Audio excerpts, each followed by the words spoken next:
Os destaques do Panorama CBN de hoje. Eu conto para você que o presidente Lula disse que vai ampliar a faixa de isenção do imposto de renda para garantir que quem ganha até 2 salários mínimos fique isento de pagar o imposto.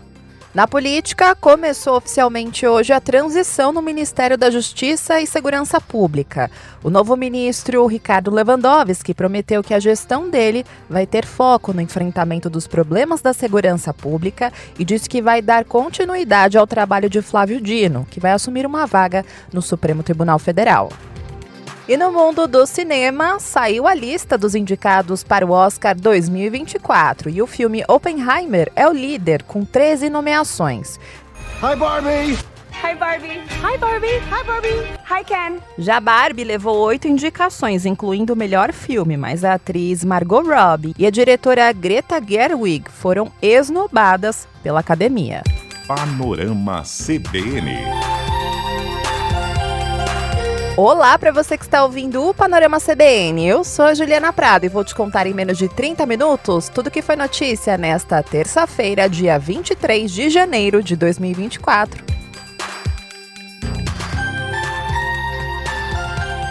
E eu começo esse episódio falando sobre política, porque o presidente Lula começou o ano com uma possível treta que ele vai ter que resolver nos próximos dias. E a treta envolve dinheiro. Isso porque, como você ouviu mais cedo na edição da manhã do Panorama CBN de hoje com a Bianca Santos, o presidente Lula vetou 5,6 bilhões de reais do orçamento que seriam destinados a emendas parlamentares. Isso em pleno ano eleitoral. E hoje, em uma tentativa de amenizar essa relação com o Congresso, que não está nada amistosa após esse super veto, o presidente Lula tentou justificar em uma entrevista à Rádio Metrópole da Bahia a decisão que ele tomou. Ele explicou que esse foi o primeiro orçamento que ele teve a chance de fazer, porque o de 2023 foi herdado pelo governo do ex-presidente Jair Bolsonaro. E Lula disse que a gestão passada não tinha governança, porque Bolsonaro não tinha capacidade de discutir o orçamento e que os deputados faziam o que queriam. E que agora ele teve a oportunidade de fazer o orçamento e vai ter o prazer de reunir as lideranças políticas no Congresso para explicar o porquê ele precisou vetar parte do orçamento.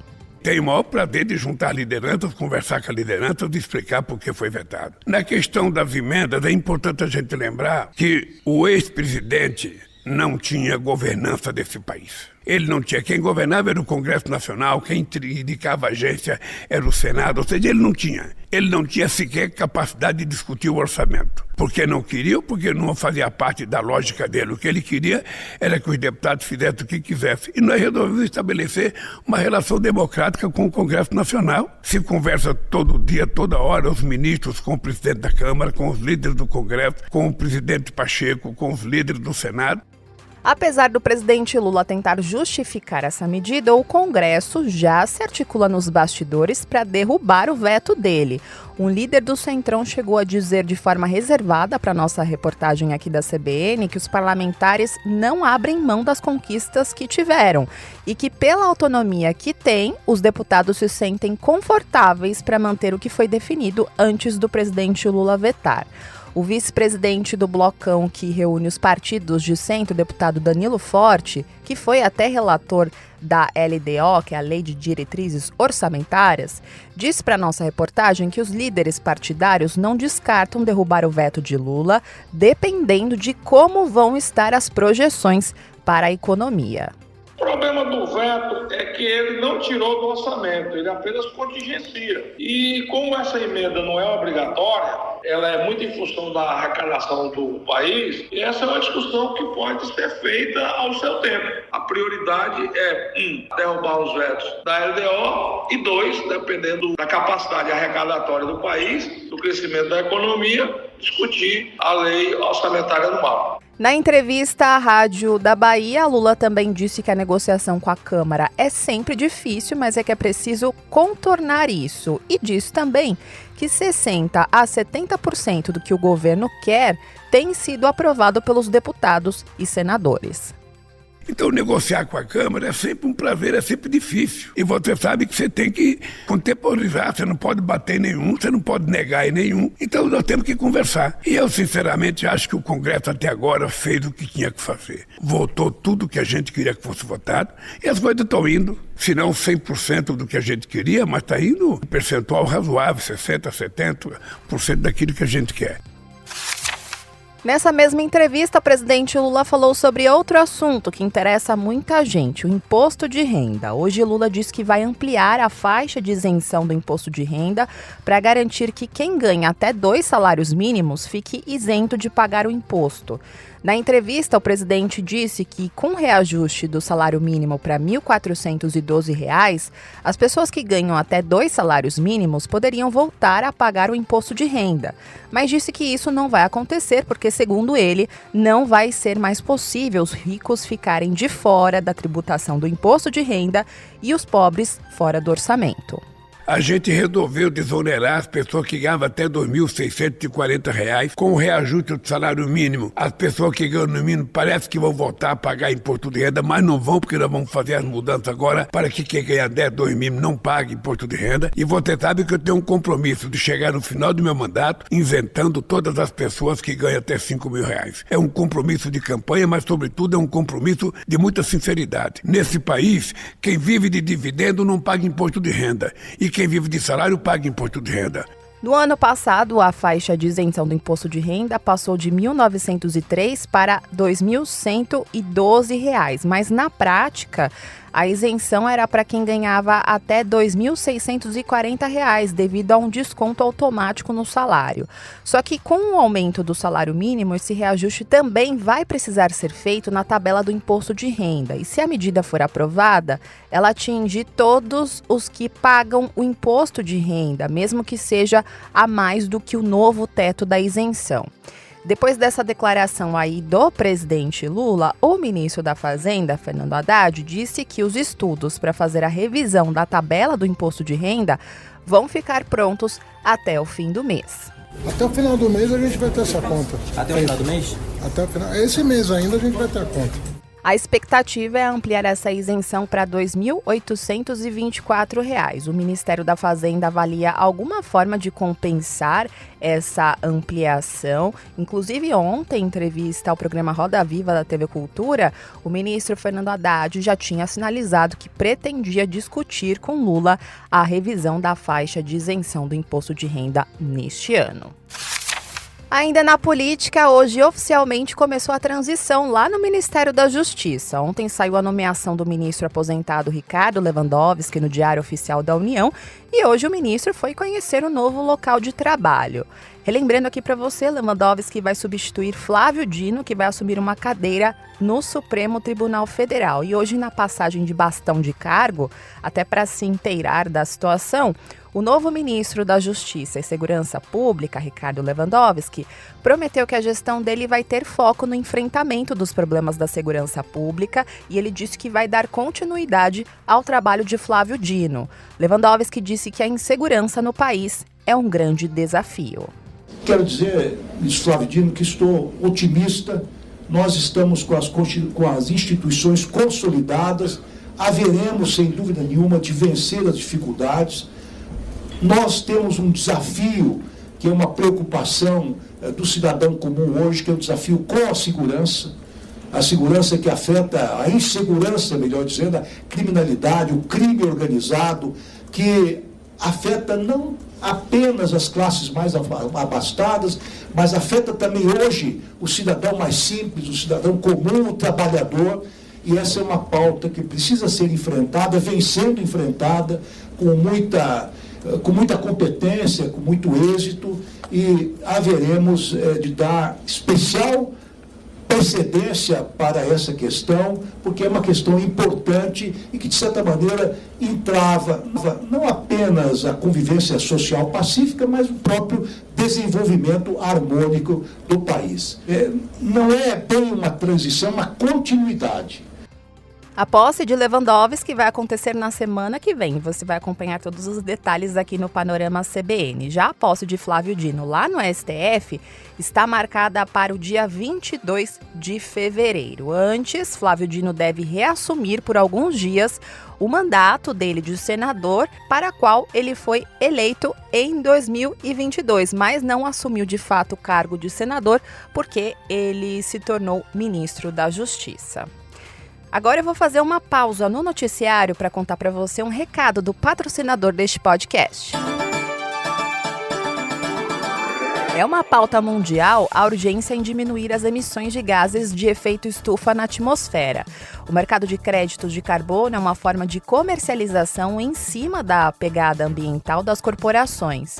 E mensurando as emissões de CO2, é possível saber que ações poderão ser tomadas para que elas sejam neutralizadas, como a adoção de fontes de energia renováveis, uso de tecnologias eficientes, veículos menos poluentes e plantio de árvores. Esse compromisso com a redução das pegadas ambientais não contribui apenas para a saúde do planeta, mas também fortalece as bases de uma economia mais sustentável. Acompanhe os conteúdos do Banco BV no site bv.com.br ou siga o banco nas redes sociais no @BancoBV. Panorama CBN.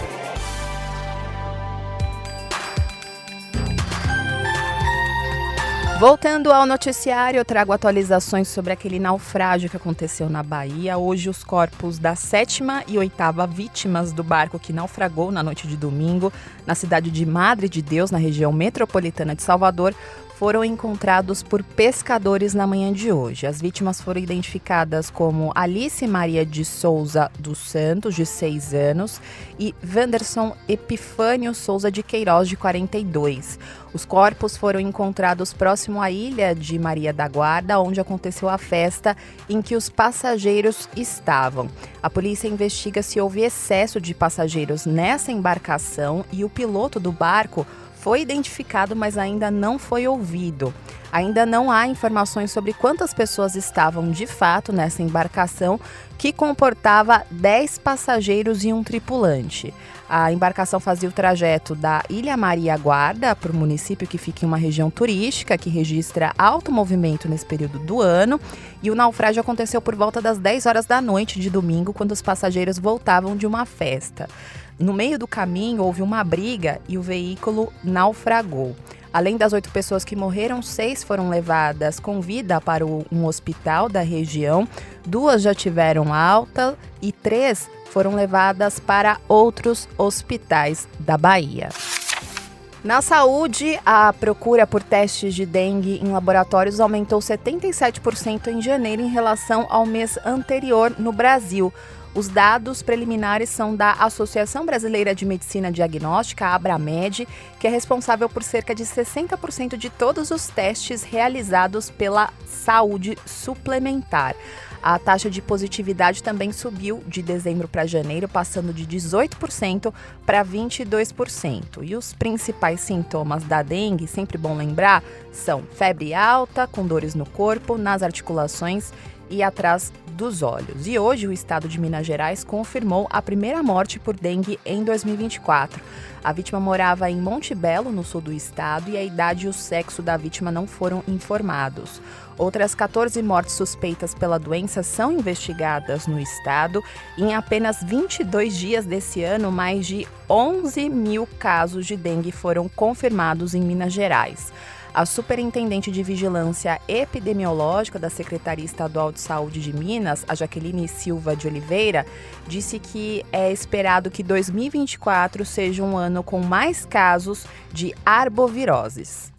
A gente tem para o ano de 2024 a perspectiva desafiadora de lidar com um cenário crítico de aumento de casos, então isso já estava sendo previsto pelas perspectivas do Ministério da Saúde, da OPAS. Então, em análises preditivas que haviam sido realizadas, a gente esperava que nesse ano, de fato, a gente já iniciasse o ano com esse cenário, e o que a gente precisa agora é organizar ações para mitigar esses impactos. No fim do ano passado, o Ministério da Saúde fez uma projeção de casos de dengue para 2024 e informou que Minas Gerais tem potencial epidêmico de doenças transmitidas pelo mosquito Aedes aegypti. Segundo a secretaria, o número de casos das arboviroses sobe historicamente com a chegada do período chuvoso. E nesse verão, a probabilidade deve ser potencializada por causa das mudanças climáticas e dos efeitos do El Niño. Mudando de assunto, o IBGE anunciou hoje que vai voltar a usar os termos favelas e comunidades urbanas brasileiras no censo demográfico. Essa mudança ocorre depois de 50 anos da utilização das expressões aglomerados urbanos excepcionais, setores especiais de aglomerados urbanos e aglomerados subnormais. Essa alteração aí atende a uma demanda dos moradores, entre outros fatores. Segundo o IBGE, o termo favela está vinculado à reivindicação histórica por reconhecimento e identidade de movimentos populares. O Brasil tem mais de 10 mil favelas e comunidades urbanas em que vivem mais de 16 milhões de pessoas, ou seja, 8% da população brasileira. Isso segundo uma prévia do censo de 2022. E a maior favela do Brasil é a Sol Nascente, que fica no Distrito Federal, segundo dados dessa prévia aí do censo 2022. A favela ultrapassou a Rocinha, no Rio de Janeiro. Na economia, prepare aí o seu bolso. A conta de luz dos brasileiros deve subir em média 5,6% em 2024, segundo uma projeção da Agência Nacional de Energia Elétrica, que foi divulgada hoje. No ano passado, o aumento foi de 5,9%, que foi abaixo da estimativa inicial da ANEEL de 6,8%. Se for confirmada aí essa projeção de 5,6% em 2024, a expectativa para esse ano vai superar a média da inflação, que é projetada em 3,87% por especialistas. E aproveitando que eu estou aqui na economia, vou contar para você como foi o fechamento do mercado financeiro hoje. A Bolsa de Valores de São Paulo encerrou o dia de hoje em alta de 1,32% aos 128.272 pontos. No mercado de câmbio, o dólar comercial fechou o dia de hoje em baixa de 0,66%, cotado a R$ 4,955. Já o euro encerrou o dia de hoje em baixa de 1,02%, cotado a R$ 5,374.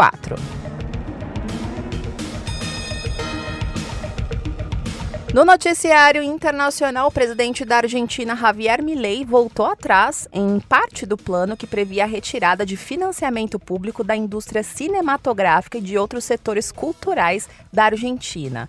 Esse recuo aconteceu após um protesto generalizado contra essa medida. A manifestação de atores, produtores e diretores argentinos recebeu o apoio de figuras como o espanhol Pedro Almodóvar e o mexicano Alejandro González Iñárritu, que assinaram um comunicado em defesa de uma indústria cinematográfica vibrante, heterogênea e dinâmica, que recebe apoio do governo da Argentina desde 1944. E aproveitando que eu estou falando de cinema... Eu não sei se somos confiáveis com uma arma deste porte. O filme Oppenheimer é o líder de indicações ao Oscar 2024, com 13 nomeações. A lista foi anunciada nesta terça-feira pela Academia de Artes e Ciências Cinematográficas de Hollywood. Se você ainda não assistiu esse filme, Oppenheimer conta a história do criador da bomba atômica. E esse filme é dirigido pelo Christopher Nolan e foi um dos maiores sucessos no ano passado, impulsionado pelo fenômeno Barbieheimer. Você vai ter que ir pro mundo real. Você pode voltar para sua vida normal ou saber a verdade sobre o universo. E a boneca mais famosa do mundo também foi lembrada. O filme foi líder nas bilheterias em 2023 e Barbie, neste ano, levou 8 indicações, incluindo o melhor filme. Mas a surpresa foi a ausência da indicação da atriz Margot Robbie entre as melhores atrizes e da diretora Greta Gerwig na lista de indicados à direção. O crítico de cinema Pedro Guedes, que foi ouvido pela nossa reportagem, disse que sem a Greta, a Academia perdeu a chance de ter pela segunda vez na história 2 mulheres na categoria. Agora, essa categoria também tem as suas surpresas negativas, em especial a exclusão da Greta Gerwig por Barbie, porque a Greta Gerwig ela é um nome bem querido dentro de Hollywood, pelo Lady Bird e pelo Adoráveis Mulheres, e ela não tá indicada por Barbie mesmo, nem a melhor filme, porque ela não é produtora do filme, e seria uma indicação muito bem-vinda, porque seria uma ocasião raríssima da gente ver 2 mulheres disputando o prêmio de direção, ela junto da Justine Trier. E ainda falando sobre Barbie... Hi, Barbie! Hi, Barbie. Hi, Barbie. Hi, Barbie. Hi, Ken. A Margot Robbie, que fez a boneca, não foi indicada, como eu contei pra você, mas o Ken foi. O ator Ryan Gosling foi indicado como melhor ator coadjuvante e a América Ferreira, também do filme da Barbie, foi indicada como atriz coadjuvante. O filme da boneca também recebeu 2 indicações na categoria Melhor Canção Original com I'm Just Ken e What Was I Made For. Já a cantora Dua Lipa, que também tem uma música no filme da Barbie, que tocou muito, inclusive, não foi indicada para o Oscar. Depois de Oppenheimer, o filme que recebeu mais indicações foi Pobres Criaturas, entre elas Melhor Filme, Melhor Direção e Melhor Atriz para Emma Stone, que pode levar o 2º Oscar da carreira. Já Assassinos da Lua das Flores teve 10 nomeações, inclusive a de melhor filme e a 10ª indicação para o diretor Martin Scorsese. Outras surpresas aí na lista foram as 5 nomeações do vencedor do Festival de Cannes de 2023, o filme Anatomia de uma Queda, e também do filme inglês Zona de Interesse. Os 2 aparecem na lista de melhores filmes e completam aí a relação de indicados a melhor filme American Fiction, Os Rejeitados, Maestro, que tem na Netflix, e Vidas Passadas. Esse ano, infelizmente, o Brasil não vai ter representantes na cerimônia. A entrega do Oscar está marcada para o dia 10 de março, em Los Angeles.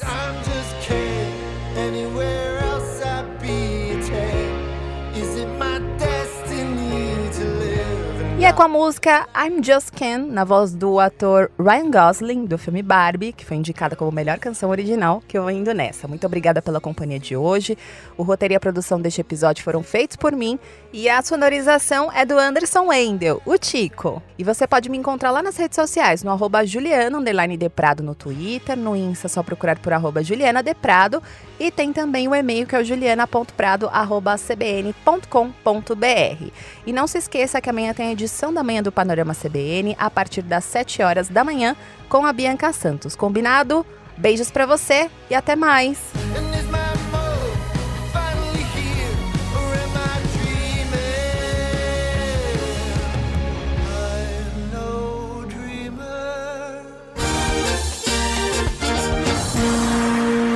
Panorama CBN. As principais notícias do dia em menos de meia hora.